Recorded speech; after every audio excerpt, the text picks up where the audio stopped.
नमस्कार YouTube family, cook with Sonali मराठीजमध्ये तुम्हा सर्वांचे खूप खूप स्वागत। तर तुम्ही इथे आवाज ऐकलाच असेल, तर हा आवाज वेफर्सचा आहे। पण हे वेफर्स बटाट्याचे नसून रताळ्याचे आहेत। तुम्ही याचा क्रंची आवाज ऐकू शकता। एकदम कुरकुरीत असे हे वेफर्स बनले जातात। चला तर रेसिपीला सुरुवात करूया। इथे मी 4 रताळे घेतलेत। ती स्वच्छ धुवून कोरडी करून घ्यायची आहेत, म्हणजेच कॉटनच्या कपड्याने पुसून घ्यायची आहेत।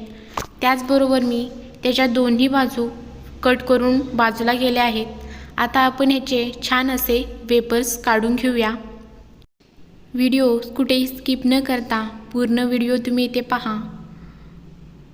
इथे तुम्ही पाहू शकता मी छान असे एकदम बारीक असे वेफर्स कट करून घेतले आहेत। एकदम झटपट रेसिपी आहे। आता आपल्याला हे तळायचे आहेत। तर गॅसवर कढई ठेवून कढई छान गरम झाली की त्याच्यामध्ये तेल घालून गरम करून घ्यायचं आहे। तेल गरम झाल्यानंतर आपल्याला हे वेफर्स तेलामध्ये सोडून व्यवस्थित असे एकदम क्रंची होईपर्यंत तळून घ्यायचे आहेत। गॅस मीडियम टू लो असावी। फुल गॅसवर हे आपले वेफर्स तळायचे नाहीत। इथे तुम्ही पाहू शकता आपले बऱ्यापैकी वेफर्स इथे आता तळले गेले आहेत।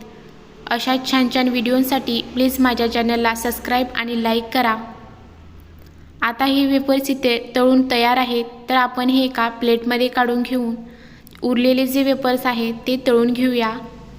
हे वेफर्स तुम्ही एकदा नक्की ट्राय करा, तुम्हाला नक्की आवडतील। एकदम कुरकुरीत असे हे वेफर्स आणि चवीलाही तितकेच भारी असे हे वेफर्स बनले जातात। इथे तुम्ही पाहू शकता मी सर्व वेफर्स तळून एका प्लेटमध्ये काढून घेतलेत। आता आपण याच्यावरती चवीनुसार लाल तिखट घालायचे आहे। त्याचबरोबर थोडंसं मीठ पसरवायचं आहे आणि हे व्यवस्थित मिक्स करून घ्यायचं आहे। एकदम कुरकुरीत असे हे वेफर्स लागतात आणि चवीलाही तितकेच भारी लागतात। रेसिपी आवडली असेल तर नक्कीच सबस्क्राईब करा। धन्यवाद।